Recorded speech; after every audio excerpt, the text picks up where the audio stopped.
So the next project we'd like to share about is AJI2 Customer Satisfaction Process from the University of Akron.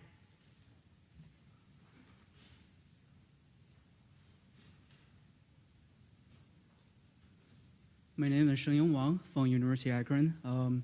Thank you so much for inviting us here. Really appreciate all the hospitality from the OU. This setting reminds me 15 years ago when I was still a grad student at Purdue University Industrial Engineering. Like every week we have research seminar. The students supposed to make a presentation. That time I just really new to the graduate program of industrial engineering. Was my turn to make a presentation. I was kind of worried, just afraid of questions from the audience. So when we started the presentation, there were about 15 student and faculty members in the room. When I started talking, I saw a gentleman standing up and leaving the room, followed by two ladies, and eventually there only one student. I know her name is Michelle, sitting on the front row. She's still there. I had to stop my presentation. I looked at Michelle. I said to her, "Thank you so much, Michelle, for tolerating me and still being here." And Michelle said, "Well, I am the next presenter."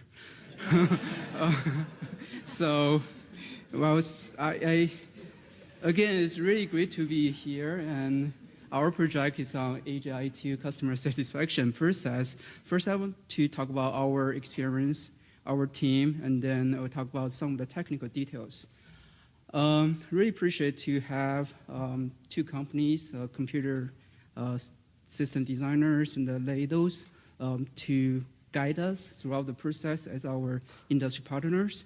And on the University of Akron side, I'm the leading PI, and with co-PI, Dr. Chen Ling. So my experience, got a PhD from Purdue Industrial Engineering. Since that, I have been working more than 10 years, working intensively with industry partners across different industry sectors: transportation system, manufacturing system, warehouse operation, a lot of healthcare delivery system operations from the hospital side, and of course working with the government agency. So my approach is to use different tools from industrial and system engineering, survey, focus group, designs of experiment, modeling and simulation, statistical analysis, really to look at different systems.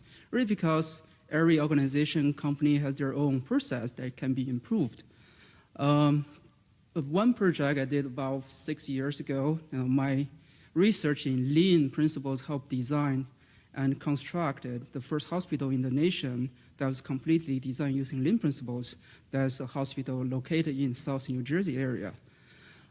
Throughout that design, it really greatly enhanced the patient experience and make the staff very satisfied, increasing their satisfaction level. Other project directly related to our project here, customer satisfaction process, was funded by New York State Senate to study the work-life balance, what we can do to identify the key factors to make the workforce balance their work and life. In that project, I specifically designed surveys, conduct focus groups, and study the best practice from the industries just to making recommendation to the New York State Senate. Done a lot of analysis. In addition to statistical analysis, we've done a lot of data mining to identify the driving factors for customer satisfaction. That's from one of my projects, working with a hospital partner. So Dr. Lin, serving as the co-PI on this project, she has many years of experience in learning system design and evaluation, and also her experience in aviation domain through her many other funded projects from FAA and other government agency, plus her expertise in survey design and focus groups, certainly adding a lot of value to our project. So now the overall goal of the project is to making a comprehensive recommendation of a process to collect, analyze, and review and taking actions on the core the tech training product and services. So to do that, we're proposing to first, we're going to understanding the current process, researching what's available right now, how, if and how the data are collected right now, and also we're going to study the best practice from other industries. There's so much we can learn for other sectors.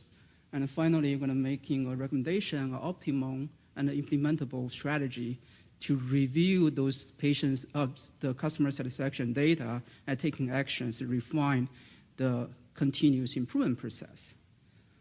So specifically, we have 5 tasks to work on. The task 1 is to understanding the current process.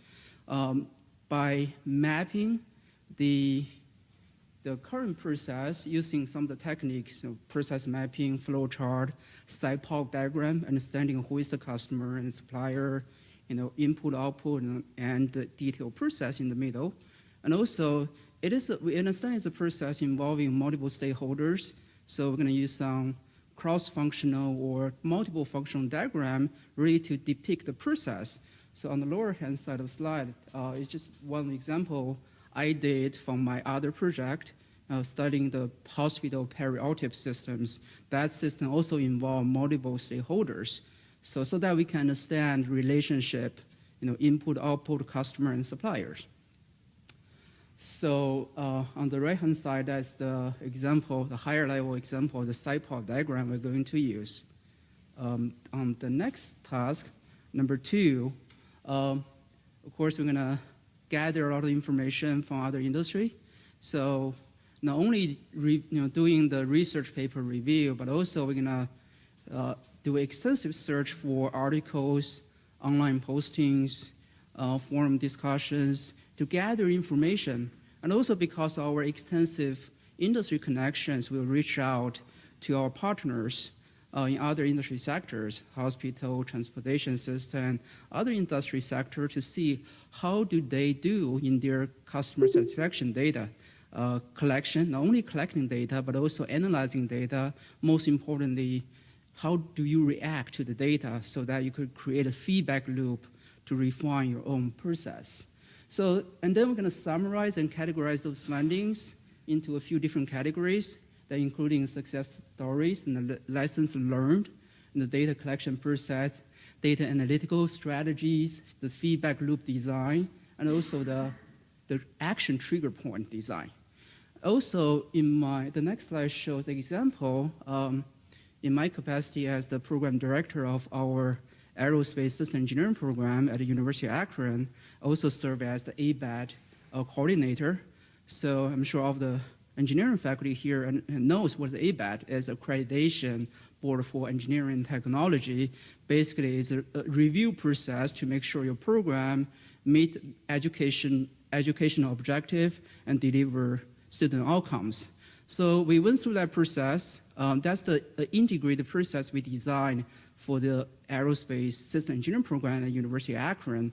So the ABAT team came last October, and they didn't find any program deficiency or weakness. We really passed it, the first trial. And so right now we have fully accredited aerospace program at the University of Akron. So this is just one of many examples to show what kind of best practice we're looking for. And certainly we'll go beyond our comfort zone to reach out to other industry sectors to know what their best practice and gather information considering the uniqueness of the settings from FAA and to make final recommendation. Well, the next task number 3, survey and a focus group are really common tools to collect customer satisfaction data. The design of survey, the construction focus group is a science. There are a lot of scientific components in the survey design and focus group formulation, including the drafting of the questionnaire. So, for example, sometimes you want to purposely rephrase a survey question in a different position in the survey so that you want to see whether you're getting consistent answers from the surveyees.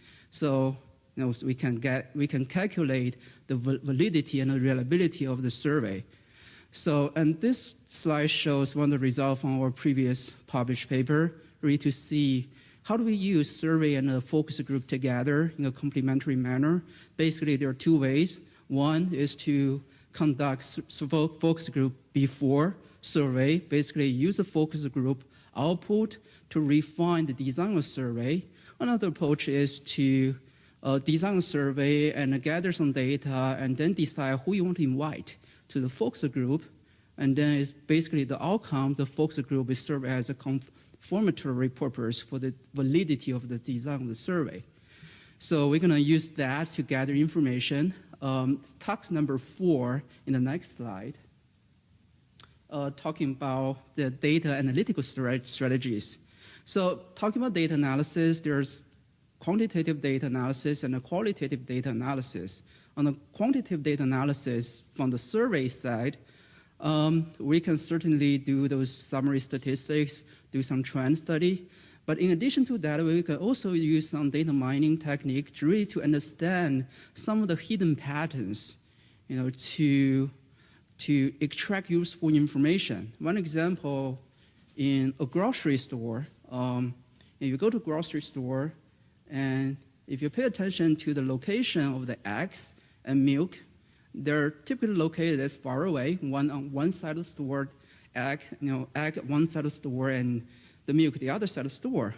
But there is a reason to do that because, do some data mining, you find based on consumer transaction data, if the majority of the consumer buy eggs and milk together, so then the store will purposely put those two items far away, so increase the time the consumer going to stay in the store and hoping they can buy something else.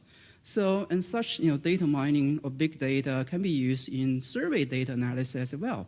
And the purpose is to extract those hidden patterns, so to help us define our reaction mechanisms to improve the entire training system. So on the qualitative side, that including some of the data from the survey is not objective, it's really subjective, plus the outcomes from the focus group. We're proposing to use the grounded theory approach.